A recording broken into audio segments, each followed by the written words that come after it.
The Elephant Man Tim Vicary. Chapter 1. The Creature at the Shop. My name is Dr. Frederick Treves.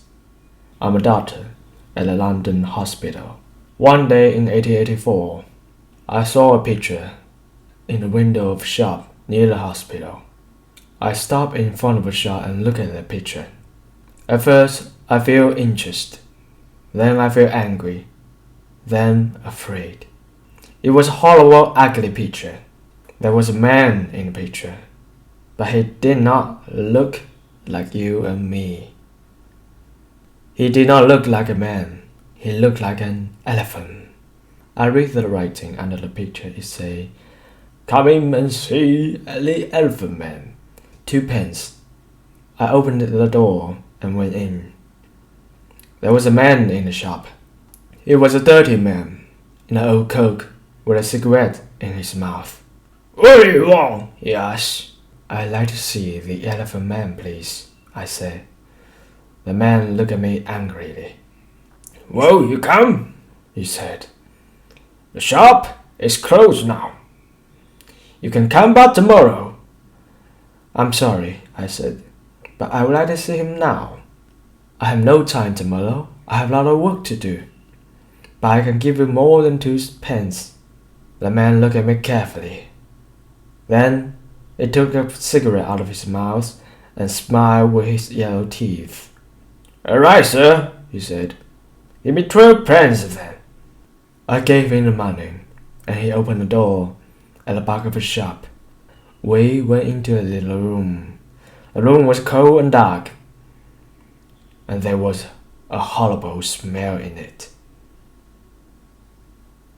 A creature sat on a chair behind a table. I say a creature because it was not a man or woman like you and me. The creature did not move or look at us. It sat very quietly on a chair in a cold, dark, dirty room and looked at the table. The creature had a cloth over its head. On the table in front of it, there was a dead flower because of the cold. "Stand up," said the shopkeeper loudly. The creature stood up slowly. He took the old cloth off his head and put it on a chair. I looked at the creature and feel sad. I am a doctor, so I know a lot about accidents and ill people. I see horrible ugly things every day. But this creature, this thing, was the worst of all. There were no men or women in the hospital like him. He wore some old trousers, but no shirt, coat, or shoes, so I could see his body very well. His head was the most interesting thing. It was very, very big, like an enormous bag with a lot of books in it. The head did not have much hair, and there was another bag of brown, dirty skin. This skin came down below his neck. I could not see one of his eyes very well, because a lot of skin came down in front of his face too. An enormous red tooth came out of his mouth, under his nose. It looks like an elephant tooth. The mouth and nose were like holes in the face. The face could not smile or laugh or look angry or sad, because the skin could not move. It was dead, like an elephant's face. There were more bags of dirty skin on the front and back of the creature's body. His back came down to his leg. The right arm was enormous, and there were bags of skin on it too. The right hand was like a man's foot, but the left arm and left hand were beautiful.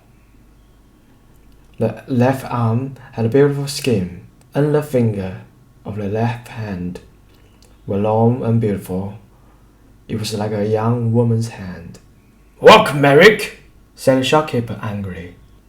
"Come on, quickly, move!" He hit the creature with his hand. Slowly, the creature walked across the room. but he could not walk well. His legs were very big and fat, and he had a bad back. He could not walk far without a stick. "All right, thank you," I said.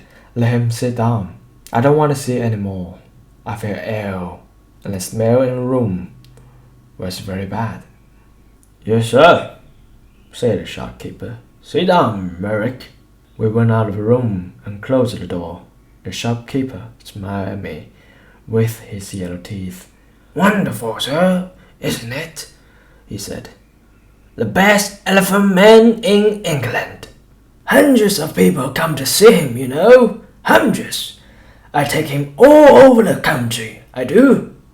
"Yes, very interesting," I said. "Can I sit down?" "Yes, sir, of course. Here's a chair." He looked at me, smiling. "Would you like a glass of water, sir?" "Yes, please," I said. Then I looked at the thing in a dirty shop. There were 2 or 3 bad apples and some old bananas. That was all. No thank you, sir. I'm all right," I said. "Did you call the creature Merrick?" "That's right, sir. Sir Joseph Merrick. The best Elephant Man in England. I take him all over the country, you know. Lots of people want to see him." "Yes, I see. Do you get a lot of money?" "Well, sometimes we do, sir. Yes, but it's difficult, you see, sir, because the police don't like us, you see, sir. So we can't stay in the town very long. We usually move every week." "Yes, I see. Well, anyway, Mr. Silcock, sir. Simon Silcock." "Yes, well, Mrs. Silcock. I'm a doctor in London Hospital. My name is Dr. Treves. I think this man, Joseph Merrick, is very interesting, and I would like to see him at the hospital. I want to look at him more carefully, you see." Yes, sir, I see. But how can him get to the hospital? It's gonna be difficult." "Why, man? The hospital is not far from here." "Well, yes, sir, I know, but you see, Merrick can't walk very well. He needs help." "You can come with him. Do you want more money? Is that it?" "Well, yes, sir, I do. But, you see, people are afraid of him, too. In a row, little boys also run after him and hate him. And then the police get angry because people are afraid. Sometimes they take us to prison. "I see," I said. "Well, how can he come to the hospital then?" "Bring a cab, sir," said Silcock. "You can take him to the hospital in a cab." Chapter 2. The Card. So the next day at 7 o'clock, I came to the shop in a cab. There were not very many people in the road because it was early in the morning. In November it is dark at 7 o'clock in the morning. I could not see the shop very well. I waited 5 minutes. A postman walked past, and then the shop opened, and the creature Merrick came out. I could not see his face and all his body. He has an enormous black hat on his head, like a big box. A grey car came down from his head, in front of his face. There was a hole in the cloth in front of his eye. He could see out of the hole, but I could not see in. He wore a long black coat too. The coat began at his neck and ended at his feet, so I could not see his arm, his body, and his legs. On his feet, he wore big shoes, like old bags. He had a stick in his left hand, and he walked very slowly. I opened the door of the cab and got out. "Good morning, Miss Merrick," I said. "Can you get in?" He said. "I'm sorry," I said. "I do not understand." For a minute he stood by the door of the cab and said nothing. Then he hit the car with his stick. "Step," he said loudly. "Help me up the steps." Then I understand. There were 3 steps up into the cab, and he could not get up them. "Yes, I see. I'm sorry," I said. "Let me help you." I took his left hand and began to help him. My right hand was behind his back. I felt very strange. His left hand was like a young woman's, but his back, under the coat, was horrible. I could feel the old skin on his back under the coat. He put one enormous foot on the first step, then he stopped. After a minute, he moved his second feet slowly. Then he stopped and waited again. "Hello, sir. Can I help you?" I looked behind me. It was a postman. And behind him, I could see 3 young boys. One of the boys laughed. The postman smiled. "Is the gentleman ill?" he asked. I thought quickly. "Yes, but this is a lady, not a gentleman. I'm a doctor, and she's ill." "Take her hand, so I can help him better." The postman took Merrick's left hand, and I helped him with 2 hands from behind. Slowly, very slowly, Merrick went up the step into the cab. One boy was very near the cab. He called to his friends, "Come see this boy, a fat lady in a black cloak, and look at the enormous hat." The boys laughed. They were very near the cab too. Now, I closed the door quickly. "Thank you," I said to the postman. "That's all right, sir," he said. "She's a strange lady, isn't she?" "She's ill, that's all," I said quickly. "We're going to the hospital. Goodbye, and thank you." The cab drove down the road to the hospital. I looked at Merrick. "That was difficult, wasn't it?" I said. At first, he said nothing. But then he spoke. His voice was very strange, but I listened carefully, and I could understand him. "A step, very difficult," he said. "But most things are difficult for me." "Yes," I said. "Nothing is easy for you, isn't it?" "No," he said. He was very quiet for a minute. Then he said, "Who are you, sir?" "Who am I? Oh, I'm sorry. My name is Dr. Treves. Here, this is my card." I gave him a card with my name on it. Then I thought, that was no good. This man can't read. But Mary took the card and looked at it very carefully. Then he put it in his trouser pocket. I did not talk to him very much at the hospital. I looked at his head and arms and legs and bodies very carefully. Then I wrote a little thing about him in a little book. A nurse helped me. Mary looked at him sometime, but he did not smile at him or talk to him. I think she was afraid of him. I think Merrick was afraid too, because he was so quiet. At 4 o'clock, I took his bag to the shop in a cab. The next day, I looked at the shop window again, but the picture was not there. Chapter 3. The letter to the Time. I did not see Merrick again for 2 years. Then one day, the police found him. He has my card in his hand, so they brought him to the London hospital. He was very tired, hungry, and dirty, so I put him to bed in a quiet little room. But he could not stay at the hospital. He's not ill, and of course, the beds in the hospital are for ill people. We had no bed for hungry people or ugly people. I told the hospital chairman, Mr. Cargon, about Merrick. He listened carefully.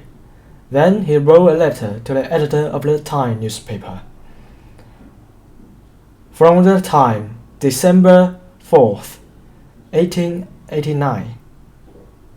A letter to the editor. A letter to the editor. Editor. A letter to the editor. Editor. Editor. A letter to the editor. Dear Sir, I'm writing to you about a man in our hospital. He needs your help. His name is Joseph Merrick, and he is 27 years old. He's not ill, but he cannot go out of the hospital because he is very, very ugly.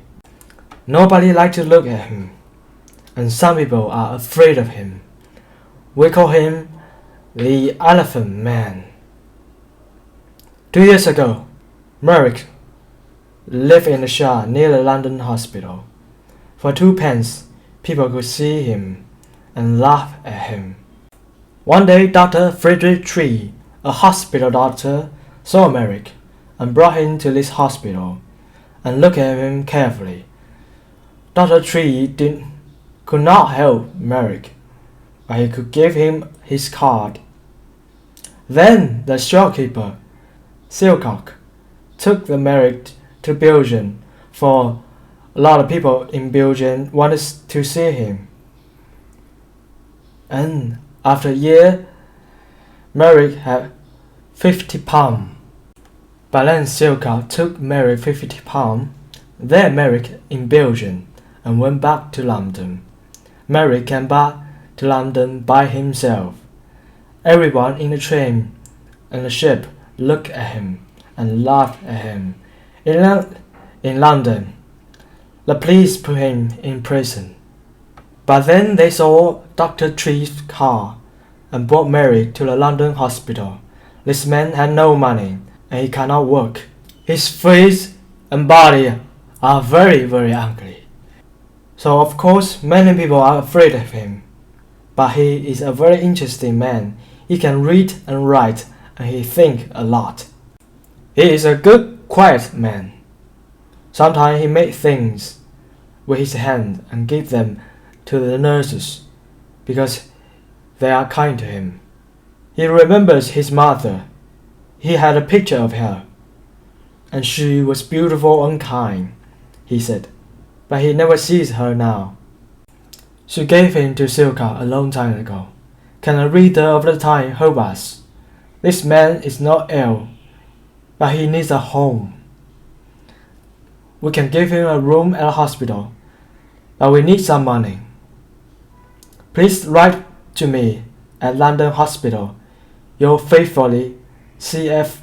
Cargom, Chairman of London Hospital. The reader of the time are very kind people. They gave us a lot of money.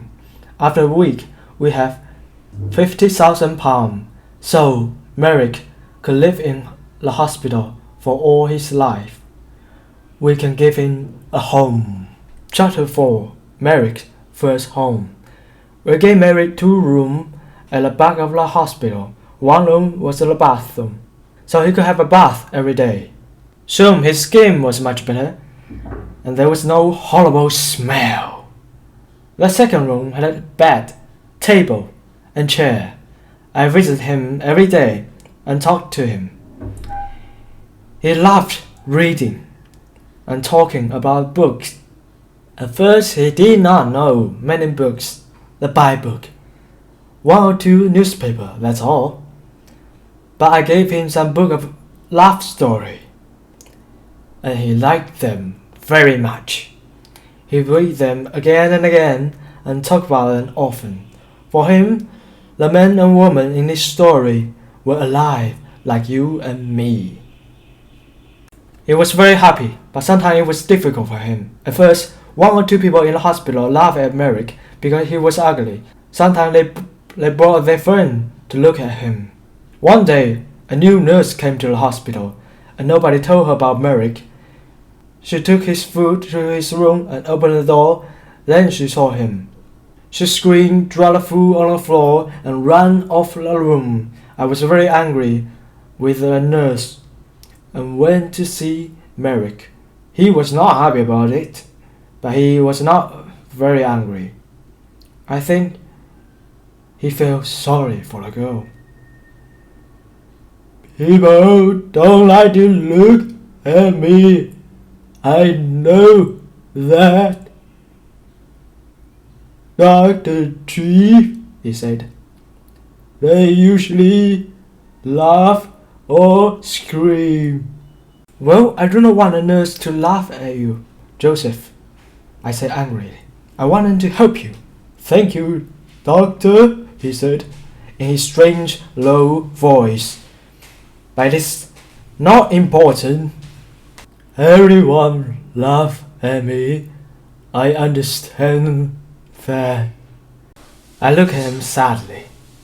In his one good hand, his left hand, he has a little picture of his mother. He looked at the picture for a minute, then put it by the flower on the table. A tear ran out of his eyes and down the skin of his enormous, ugly face. Dr. Treves, he said slowly, you and the nurse are very kind. I'm very happy here. Thank you very much. But I know that I can't stay here long. And I would like to live in a lighthouse after the hospital, please. A lighthouse or home for blind people. I think those are the best place for me. What do you mean? I asked. Why? He did not look at me. He put a flower on a picture and looked at it carefully. Lighthouses have sea all around them, don't they? He said. Nobody could look at me in a lighthouse, so I would be happy there. But blind people can't see nothing, so they couldn't see me, could they? But Joseph, I said, this is your home. You live here now. You aren't going to leave the hospital. Not today, perhaps, he said. But soon. You are a kind man, Dr. Treves. But I can't stay here very long. I have no money. Joseph, I smiled. This is your home now, don't you understand? You can stay here all your life. Very carefully, I tell him about the letter to the time and the money. I don't think he understands at first, so I told him again. He was very quiet for a minute. Then he stood up and walked up and down in the room very quickly. A strange sound came out of him, and laughing. Chapter 5. An important visitor. I did not want Merrick to live by himself, like a man in a lighthouse. He read his book and talked to me, but I wanted him to talk to more people, and I wanted him to talk to women.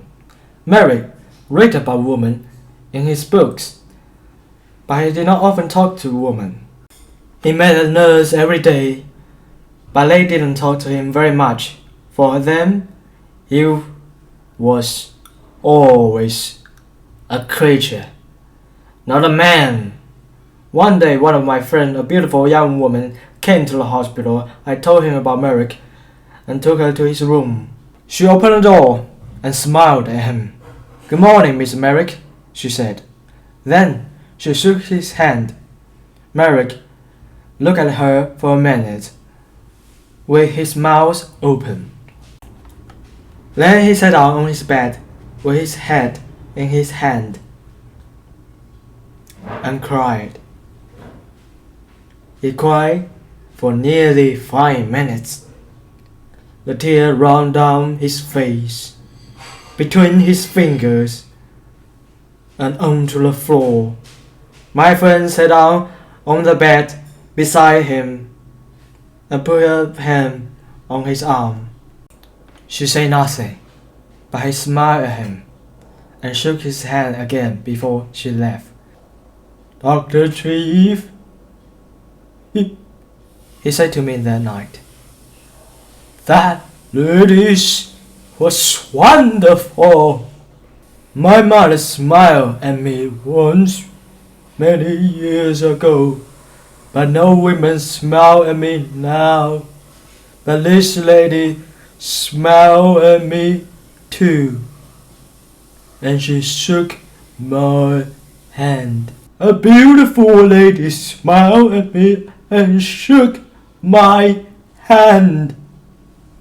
My young lady friends come again next week and talk to the Merrick for half an hour. The 3 weeks after that, he came again with a friend.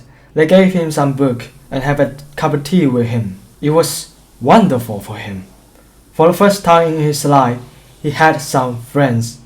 He was a very happy man. He sat in his room and read his books and say no more about living on a lighthouse.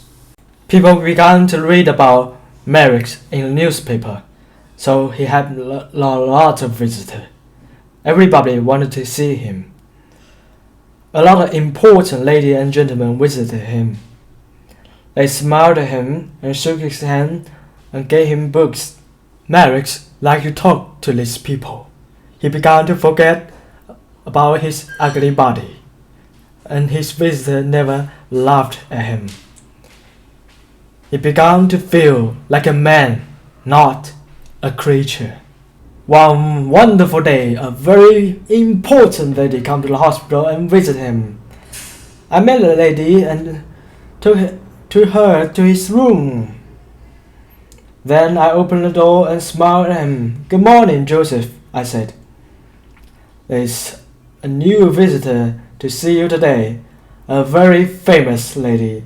Merrick stood up beside his table. He did not smile because his face could not smile, but his eye looked happy. "That's good," he said. "Who is it?" I moved away from the door, and the visitor walked in. "Your Majesty, this is Joseph Merrick," I said. "Joseph, this is Her Majesty, Queen Alexandra, the Queen of England." Queen Alexandra smiled at him. "How do you do, Miss Merrick?" she said. "I'm very pleased to meet you." She shook his hand. Merrick did not move. For nearly half a minute he stood and looked at her with his mouth open. Then he spoke in his strange, low, slow voice. How do you do, Your Majesty?" he said. But I do not think the Queen understood him, because he tried to get down to on his knee at the same time. It was very difficult for him, because his enormous legs. "No, please, Miss Merrick, do get up," said the Queen. "I would like to talk to you. Can we sit at your table?" Yes, of course," he said. They sat at the table. He took his left hand, the good hand, in her. She looked at the hand carefully, then smiled at Merrick again. "I often read about you in the newspaper," she said. "You are a very interesting man, Miss Merrick. You have a very difficult life, but people say you are happy. Is it true? Are you happy now?" Yes, Your Majesty, yes," said Merrick. "I am a very happy man. I have a home here now, and friends, and my books. I'm happy every hour of the day." "What a wonderful story," she said. "I'm very pleased to hear it now. Tell me about your reading. I see you have a lot of books here." "Oh yes, Your Majesty. I love my books," said Merrick. And for nearly an hour They sat and talked about books. A queen gave him a little book with some red flower before she left. After her visit, Merrick began to sing. He could not sing easy, of course, because his mouth, but all that day there was a strange, happy noise in his room. He looked at the flower carefully and put them in his table. He had many visits from the queen, and at Christmas she sent him a Christmas card. Windsor Castle, the 20th of December, 1888. Dear Joseph, here's some Christmas present for you, doesn't it? I do like visiting you very much, and I'm going to come to the hospital again in New Year. Your friend, Alexandra.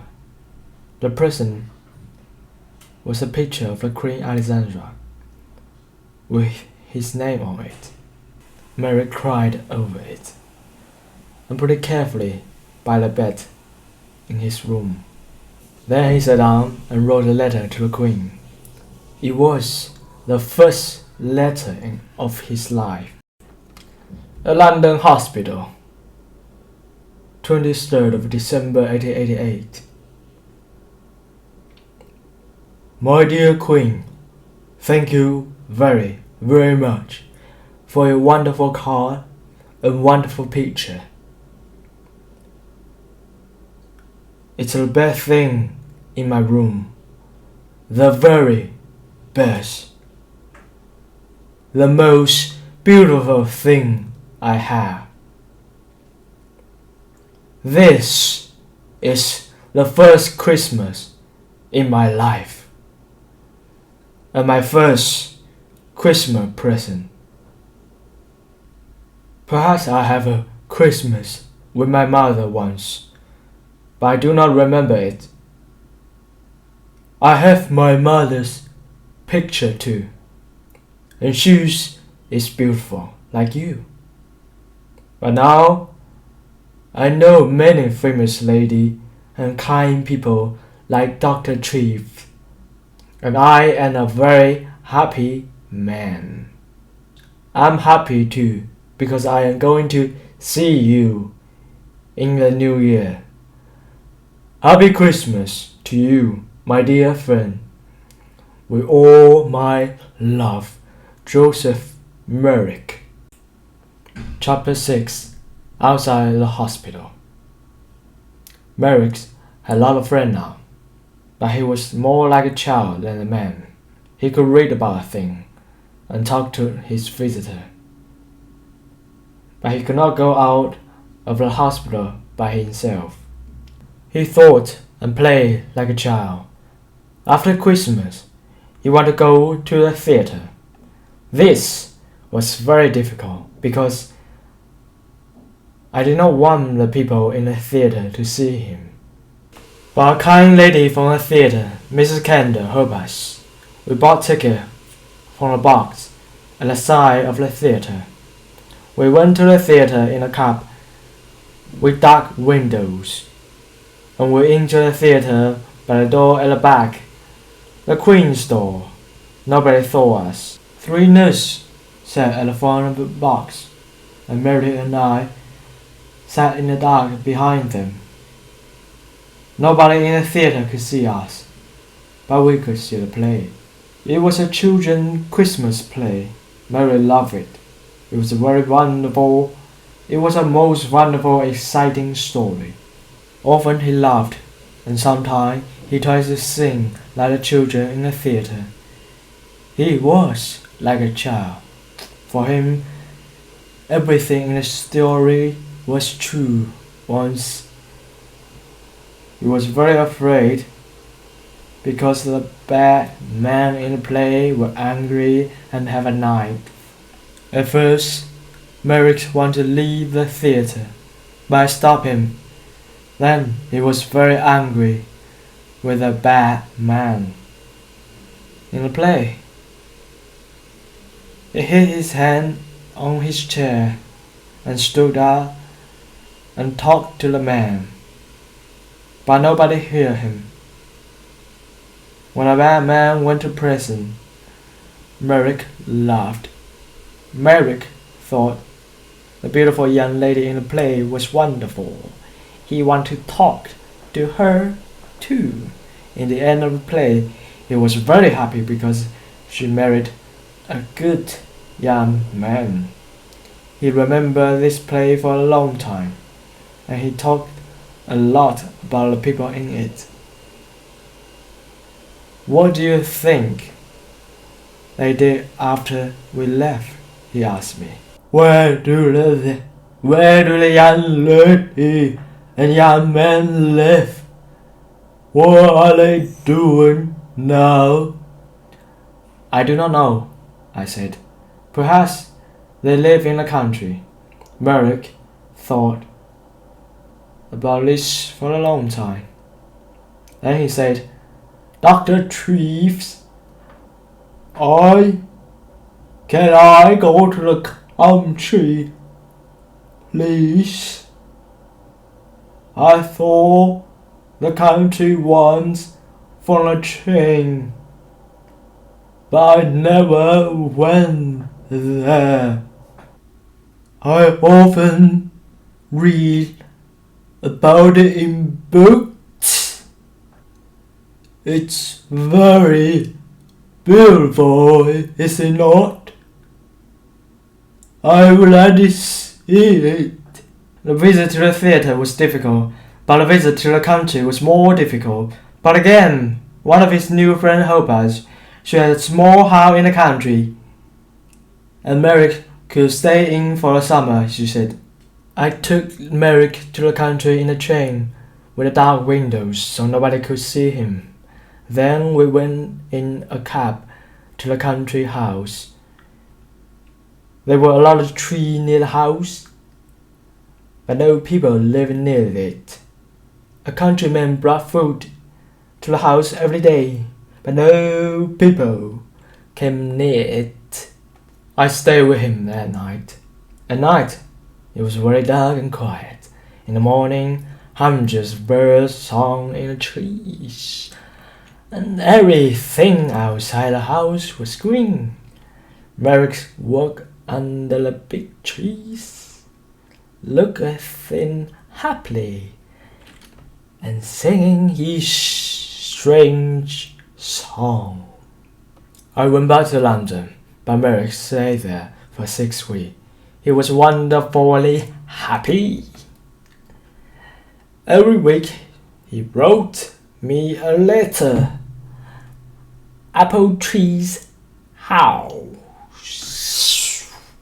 West Wickham, Berkshire, 21st July, 1889. Dear Dr. Treves, I have a wonderful day again today. It was very warm, so I walked under the tree and sat by the stream. The water in the stream make a beautiful noise, like singing. Do you know that? I listened for 2 hours. Lots a little bird come near me. Once had a red body in front and brown back.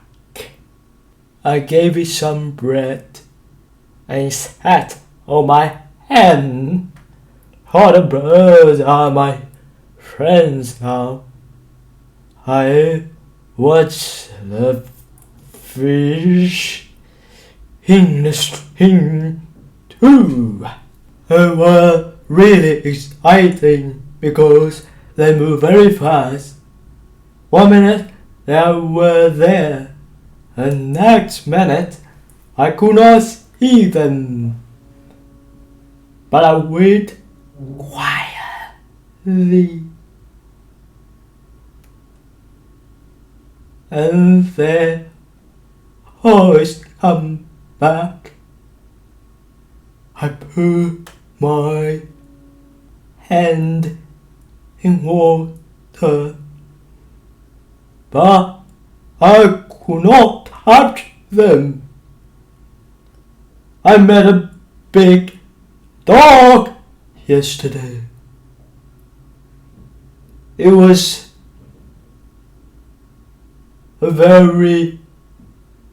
it made a very loud voice, but I was not afraid. I sat down quietly and looked at it, and it come and smelled my hand. I saw it again today and gave it some bread. It likes me now. I'm going to put some flower from the country in this letter. There are hundreds of flowers here. Do you know that? I like the little blue one best, but they are all beautiful. I have lots of them in my room. I gave them water every morning. Little flowers are very thirsty, you know. I'm very happy here, Doctor, but I want to see you again soon, too. With love for your friend, Joseph Merrick. At the end of the summer, he came back to London. He was very well, and his skin looked much better. He talked about country a lot, but he was happy to see his friends and his book again too. Chapter 7. 6 months later, in April 1890, I found him dead in bed. He was on his back in bed, so at first I thought he was asleep. I talked to him, but he did not move. Then I saw that the skin on his face was blue, so I knew he was dead. He did not usually sleep on his back. His enormous head was very heavy, so he usually sat up in bed with his arm around his leg and his head on his knees. He could sleep well like this, but he wanted to sleep on his back like you and me. He tried to sleep on his back that night, but his heavy head came off the bed and broke his neck. He died very quickly. Next day, the chairman of the London hospital, Mr. Cargon, wrote the editor of the Time again. The Time, April 16th, 1890. Dear Sir, 3.5 years ago, I wrote you about a man called Joseph Merrick. This man was called the Elephant Man because he was born with a very ugly body. Merrick was not ill, but he could not walk, and he had no money. The reader of the Time felt sorry for him, and they gave me a lot of money for Merrick. Because this money, we could give Merrick a home in the London hospital. It was his first good home, and for 3.5 years he lived here happily. The doctor and the nurse of the hospital helped him, and many important people visited him. He read many books, and he went to the theater. In the summer, he stayed in the country for 6 weeks. Because of your readers' money, we could give him a happy life. Last night, Joseph Merrick died quietly in his bed.